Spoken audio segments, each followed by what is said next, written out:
그러면 비문학 얘기로 넘어가 볼까요? 독서 얘기. 네네. 도대체 비문학은 언제부터 공부를 해야 합니까? 비문학은 초등학생부터 공부해야 합니까? 근데 저는 개인적으로 독서가 일단 아이들한테 확 어렵다라고 느끼는 이유가 범위가 사실 무조건 모르는 지문이 나오는 그쵸. 거잖아요. 예. 그러니까 문학은 어쩌다 운이 좋으면 좀 아는 작품이 얻어 걸리는 경우라도 있는데 맞아요. 이번에 예. 제가 파이널에서 한 최척전도 거의 그냥 그대로 나온 거나 마찬가지고 뭐 역시. 음지의 꽃 이런 것도 거의 후반부에 수업했기 때문에 애들이 그냥 보자마자 다 기억이 났다고 하거든요. 근데 역시 원장님. 네, 저 말고도 찍은 건 많지만 어쨌든 네, 늘 적중은 잘 하지만 그게 중요한 게 아니고 이제 독서는 제가 진짜 신이 되려도 적중하기는 어렵습니다. 맞아요. 네, 맞아요. 독서는 진짜 적중하기 어렵고 네. 이제 저도 후반부에 뭐 제재별로 수업을 일부러 해서 암기 과목처럼 뭐 법은 법, 경제는 경제, 뭐 과학 중에 물리는 물리 이렇게 따로 묶어서 수업을 하지만 그래도 똑같은 지문이 나오기는 사실 어렵죠. 만약에 맞아요. 제가 그 똑같은 지문을 적중한다면 저는 깜빵에 가야 되지 않을까요? 예전에 뭐 강사처럼 그렇죠. 그렇게 되는 거죠. 그건 불가능하죠, 사실. 맞아요.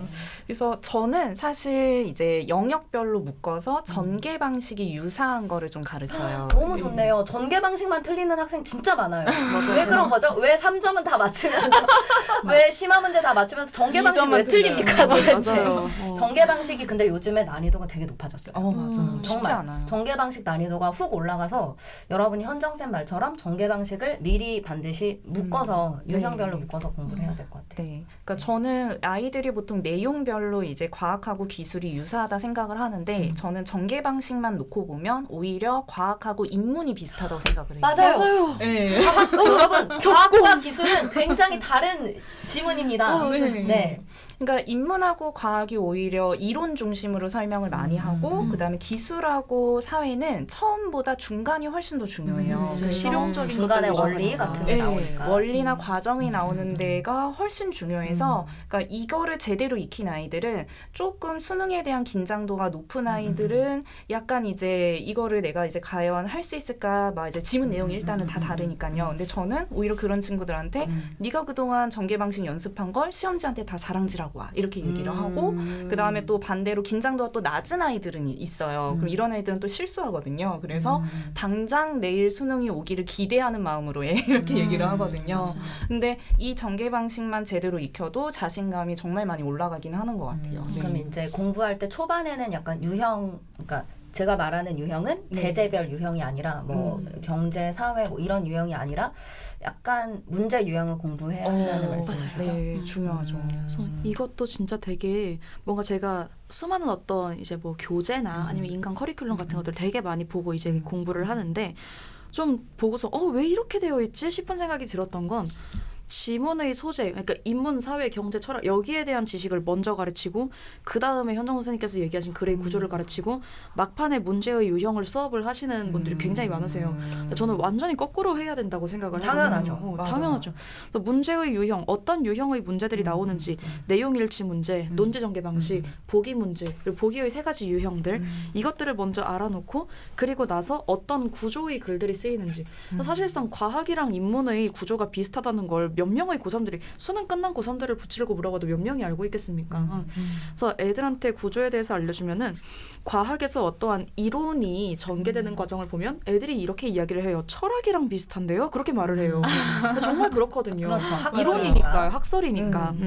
그래서 구조에 대한 유형을 문제 유형에 대한 공부를 먼저 하고 그다음 지문의 구조에 대한 공부를 그 다음에 한 다음에 그 이후에 소재에 대한 공부는 배경 지식을 다지는 차원에서 하는 거예요. 그래서 그 순서를 학생들이 좀 제대로 알고 갔으면 좋겠다는 생각이 많이 드네요. 네.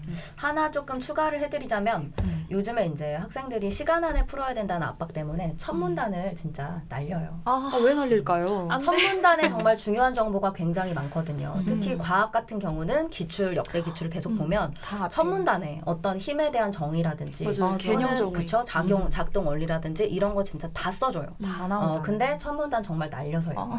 그렇게 읽으면 안 되고 꼭꼭 눌러서 읽으셔야 합니다, 여러분. 맞아요. 특히 인문과학은 이론을 다루다 보니까 저는 처음, 중간, 끝 중에 처음의 비중이 좀 크다고 생각을 맞아요. 하거든요. 네, 그래서 네, 그래서 처음을 그렇게 가볍게 읽으시면 안 되고 사실 예전 수능은 중심 문장, 보조 문장이 이렇게 있어서 뭐 중심 문장만 골라서 읽으면 어느 정도 풀 수 있게끔 세팅된 문제도 일부 있었어요.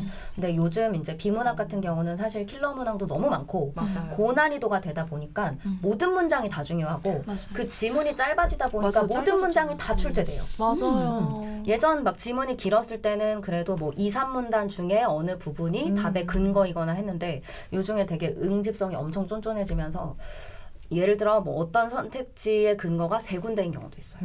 되게 지문이 짧아지니까. 그래서 여러분이 공부를 하실 때 물론 모의고사를 하나 풀면 모든 지문을 다 그렇게 공부할 수는 없지만 제일 어려웠던 지문은 모든 문장을 다 공부해 보시기를 추천드려요. 진짜 좋은 방법이에요. 맞아요. 네네. 저는 올해 모평을 내내 풀면서 들었던 생각이 지문이 긴 게 오히려 좀 쉽다는 느낌이 들고 맞아요. 친절한 짧은 게 오히려 더 불친절하고 전제돼 있는 걸 찾아야 돼서 더 어려울 수 있겠다는 생각도 들었어요. 맞아요. 그리고 출원유형도 확실히 어려워져서 지문 짧은 게 그렇게 쉽지만은 않다라는 네. 말씀을 드리고 그러면 막판에는 이제 소재에 좀 대비를 해놓는 게 좋겠죠. 네.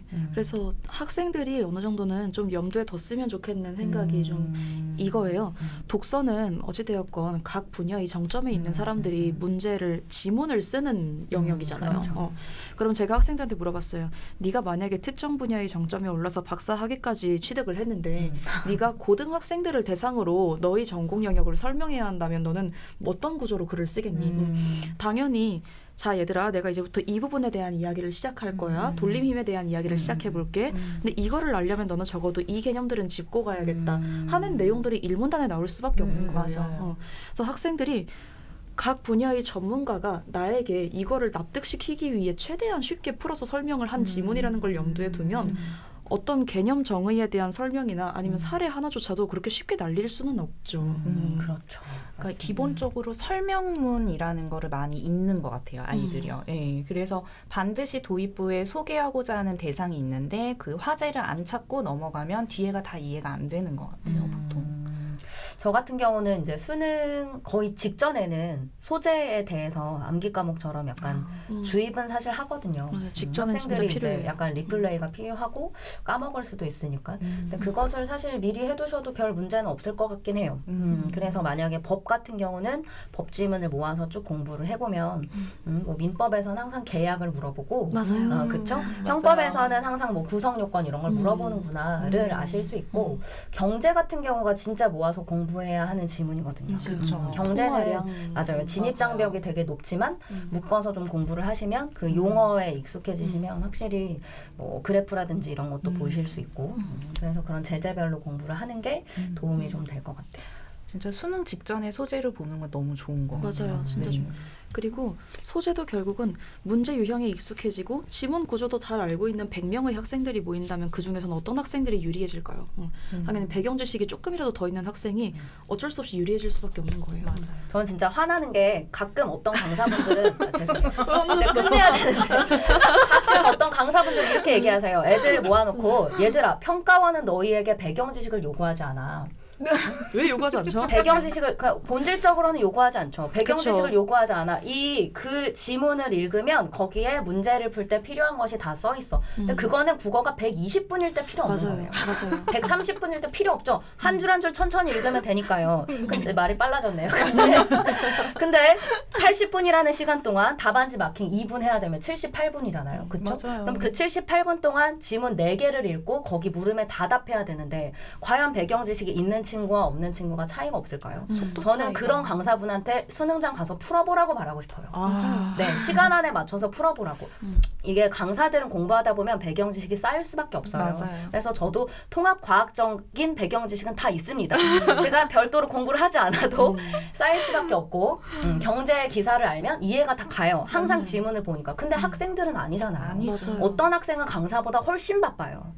그런 학생들에게 시험지만 잘 보면 돼. 배경 지식은 필요 없어. 라는 비문학은 말은 진짜. 되게 현실적이지 않은 말이에요. 그래서 배경 지식은 어느 그 교과서에서 요구하는 수준의 배경 배경 지식은 분명히 필요하고 만약에 배경 지식이 정말 아무 영향이 없다면 왜 이과 애들은 과학 지문을 잘 풀고 왜 그쵸. 문과 애들은 철학 지문을 잘 풀겠어요. 맞아요. 배경 지식이 있으니까 당연히 뭐 칸트 지문 나오면 잘 풀고 아리스토텔레스 지문 나오면 당연히 잘 풀 수밖에 없는 것이죠. 그 극악의 난이도를 자랑했던 국겁질도 지구과학 선택했던 애들은 안 보고 풀었어요.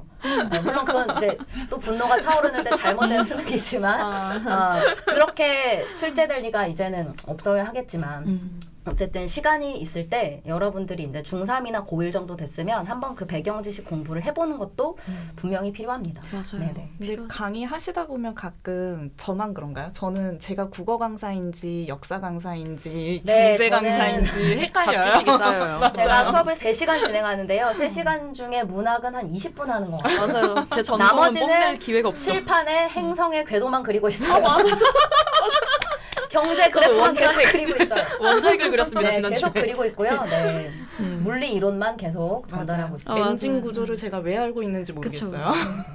그러니까 사실상 선생님들이 쉽게 푸시고 선생님들의 설명을 들을 때 뭔가 이해가 쏙쏙 되는 것처럼 느껴지는 건 그 선생님들이 진짜로 수많은 비문학 지문을 풀면서 나름대로의 배경 지식으로 설명을 했기 때문이에요. 근데 본인은 아마 그렇지 않을 거예요. 오, 이 문제 좋은 풀 때. 지적이에요. 저희의 수업을 듣고 이해가 가는 것과 여러분이 처음 보는 지문을 읽고 이해를 하는 건 되게 다른 문제예요. 다른 맞아요. 문제. 저희는 여러분이 쉽게 이해를 했으면 하는 마음에서 이렇게도 설명을 준비해보고 저렇게도 준비한 다음에 최적화된 설명을 하는 거지만 여러분은 그냥 처음 보는 지문을 문제에서 요구하는 정도를 독해해 나갈 수 있어야 돼요. 그러려면 여러분도 배경 지식을 쌓으셔야 돼요. 당연히. 네. 진짜로 뭐 통화량, 재정정책, 통화정책, 아니면 뭐 수용책, 혹은 니체, 플라톤 뭐 이 정도의 사람들은 그러니까 알아놔야 돼요. 그러니까 저도 고등학생 때 이과였거든요. 그래서 오히려 과학기술 지문을 가르칠 때는 편해요. 네. 그러니까 수업 준비를 확실히 시간이 절약되는데 사회나 인문 지문은 오히려 저는 시간을 더 많이 하거든요. 들여서. 그래서 그런 차이는 아이들은 더 많이 차이가 날 수밖에 없다는 생각이 들어요. 네, 그럼 정리를 해드리자면 일단 비문학에서 여러분이 대비를 해야 될 것은 유형을 먼저 대비를 해야 하고 문제 유형, 특히 뭐 전개 방식이라든지 일치, 불일치, 추론 이런 것은 묶어서 좀 공부를 하셔야 하고 그다음 이제 후반부로 가거나 아니면 아예 전반부에는 소재에 대한 배경 지식을 좀 쌓아놓는 것이 중요하다. 그리고 이제 여러분이 뭐 스카이를 가고 싶거나 또는 뭐 의치안 이런 데 가고 싶다면 고난이도 지문을 모아서 반드시 보셔야 돼요. 그거는 제가 꼭 얘기를 하는 점입니다. 이 정도로 정리를 그럼 할까요? 네. 네. 혹시 또 다른 추가하고 싶으신 말씀 없으세요? 뭐 다음 방송이 또 있지 않을까요? 그럴까요? 네. 일단은 저희가 수능 방송을 지금 4주 동안 촬영을 해서 보내드리고 있는데 조금 실용적인 얘기를 많이 하려고 노력을 했어요. 그래서 그런 것들이 좀 도움이 되셨으면 좋겠고 이 외에 방송에서 좀 해결되지 않는 의문들이 있으시거나 좀 간단한 상담 이런 것이 필요하시면 댓글에 써주시면 될 것 같아요. 네. 어차피 저는 고3 질문을 받느라 매우 늦게 자기 때문에 네, 언제든지 답을 해드릴 수 있습니다. 네, 그러면 오늘은 이제 수능에 대해서 어떻게 미리 대비할지에 대해 얘기를 나눠봤고요. 도움이 많이 되셨으면 좋겠습니다. 네, 그동안 들어주셔서 봐주셔서 매우 감사드립니다.